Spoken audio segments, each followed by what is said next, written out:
Welcome to PPS classes. Uh, Class 7 Mathematics. Topic is rational number.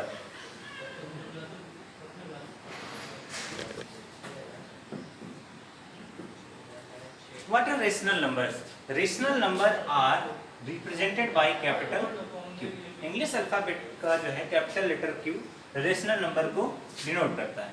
Which it says, जो ये कहता है कि any number is written in form of P by Q, that means numerator upon denominator. In where numerator and denominators are integer.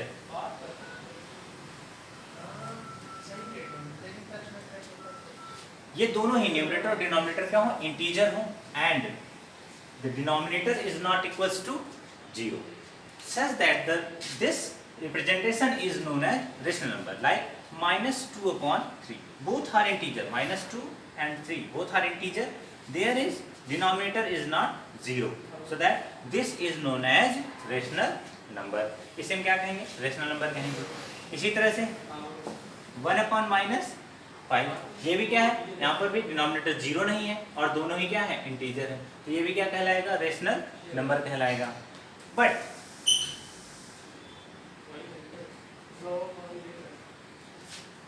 if any condition, if the denominator is 0, then that means this is not a rational number. ये rational number नहीं होगा.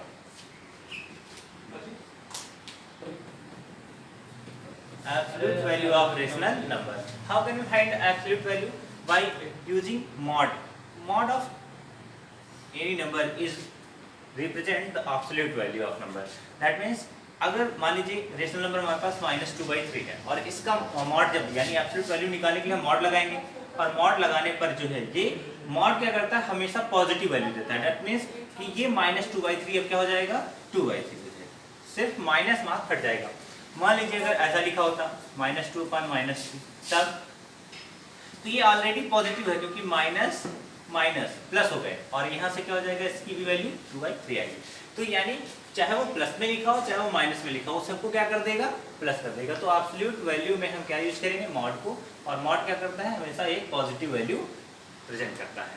तो इस तरह से हम rational number के absolute value के लिए केवल मॉड लगाकर उसकी पॉजिटिव वैल्यू को राइट करते हैं. Comparison between two rational number. अब कंपेयर करने के लिए मान लीजिए हमारे पास एक रेशनल नंबर है 2/5 एंड 3/7. इस तरह से जब हमारे पास रेशनल नंबर दिया है और इसे कंपेयर करना हो तो इसके लिए दो मेथड होते हैं. एक, चूंकि इसका डिनोमिनेटर अलग अलग है तो हम उन मेथड्स का इस्तेमाल करेंगे. अदरवाइज जो है न्यूमरेटर को देख लेते हैं. अगर डिनोमिनेटर सेम हो, लाइक जैसा ऐसा लिखा हो 3/7 एंड 4/7, तो इसमें दिनों के डिनोमिनेटर सेम है, और डिनोमिनेटर सेम होने पर केवल न्यूमरेटर पर हम जो है देख लेंगे कौन बड़ा है, वही ग्रेटर हो जाएगा. तो 4 बड़ा है, जिस तरह ग्रेटर हो जाएगा. लेकिन जब इस तरह का रहेगा जिसमें डिनोमिनेटर अलग अलग है, तो इनको कंपेयर करने के लिए हम क्रॉस मल्टीप्लाई मेथड का भी इस्तेमाल कर सकते हैं. क्रॉस मल्टीप्लाई, इससे आसानी से चेक कर सकते हैं. क्रॉस मल्टीप्लाई में करना क्या है, 7 मल्टीप्लाइड बाई 2, 2 into 7 हो गया, 5 मल्टीप्लाइड बाई 3, और देन राइट देयर 5 into 3 हो गया.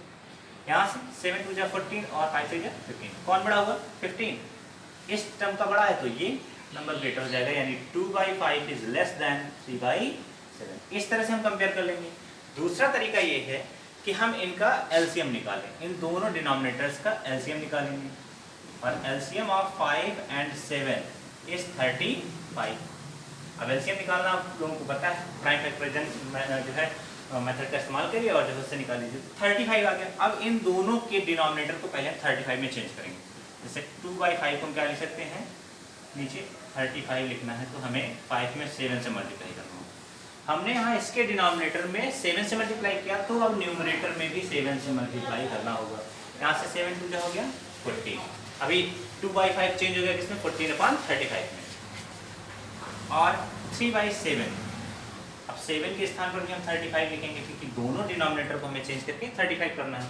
यहाँ 7 में 5 से मल्टीप्लाई करेंगे. डिनोमिनेटर में किया तो न्यूमरेटर में भी करना पड़ेगा क्योंकि इक्विवेलेंस फ्रैक्शन ऐसे ही राइट किए जाएंगे. यहाँ से 3/7 चेंज हो जाएगा, क्या आया, 14/35 एंड 15/35. अब दोनों के न्यूमरेटर क्या है, डिनोमिनेटर क्या है, सेम है। तो यही तरीका अपना लीजिए कि न्यूमरेटर कौन बड़ा है। तो न्यूमरेटर इसमें 15 बड़ा है, तो यही हो जाएगा 14/35 is less than 15/35।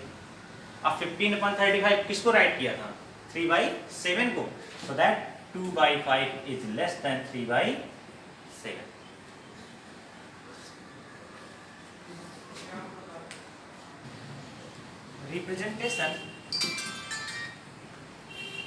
Representation of rational number, rational numbers का रिप्रेजेंटेशन। देखिए 2/3 का रिप्रेजेंटेशन करना। अब यहाँ पर क्या है, ये 1 से छोटी है, क्योंकि आप देख रहे हैं यहाँ पर numerator is less than denominator, so that it is less than 1, यानी कि नंबर लाइन पर ये 1 से पीछे आने वाली है। 0 और 1 हमने ऑब्टेन कर लिया, क्योंकि 0 से चलकर ये 1 से पीछे आएगी, तो हमने सिर्फ इतनी ही स्केल को शो किया। अब 0 से कितने पार्ट करने हैं, डिनोमिनेटर के बराबर इक्वल पार्ट करो इसके, 1 2 और 3, देखिए 1 2 3 हो गए पार्ट।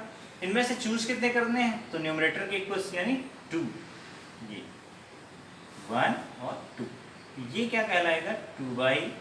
इस तरह से हम नंबर को रिप्रेजेंट करेंगे। मान लीजिए ये यही ऐसे होता और जो है 5/3। यहाँ क्या है कि इसे हम मिक्स फ्रैक्शन में चेंज कर सकते हैं। ये एक इम्प्रॉपर फ्रैक्शन है और इसे हम मिक्स में चेंज करेंगे, ये हो जाएगा 1/2/3। अब देखिए ये 1 से बड़ी, सो हम इसे 0 1 और 2 स्केल तक ले जाएंगे, क्योंकि ये 1 और 2 के बीच में लाई करेगा।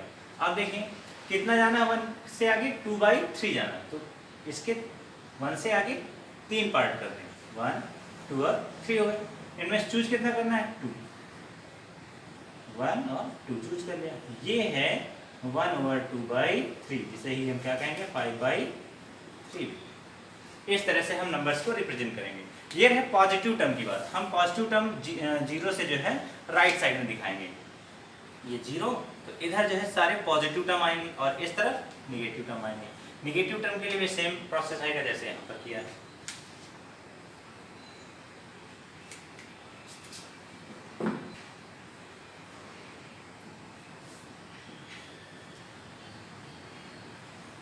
एडिटिव इनवर्स ऑफ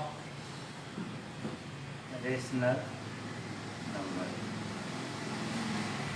किसी भी रेशनल नंबर का एडिटिव इनवर्स क्या होता है, -2/7।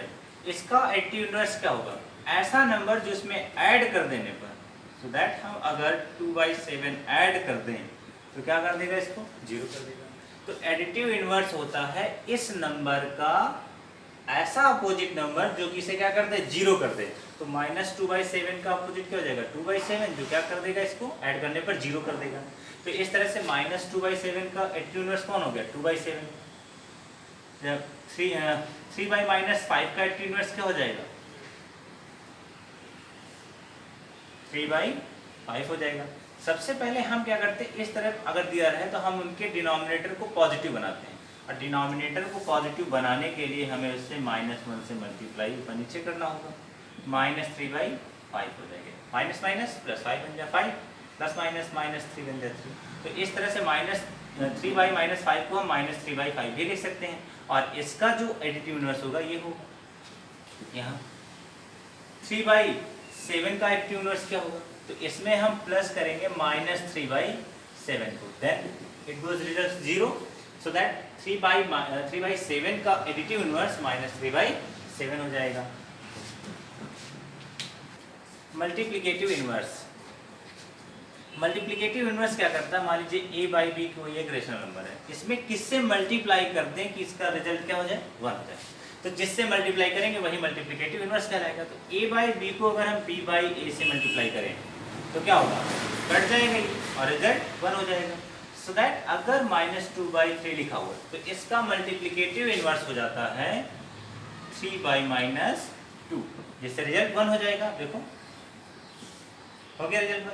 तो -2/3 का मल्टीप्लिकेटिव इनवर्स 3/-2, या फिर इसे हम ये भी कह सकते हैं कि जो है -3/2। चूंकि माइनस डिनोमिनेटर में लगा है तो हम उसे न्यूमरेटर में लगा सकते हैं। तो इस तरह से -2/3 का मल्टीप्लिकेटिव इनवर्स का हो जाएगा -3/2 हो जाएगा।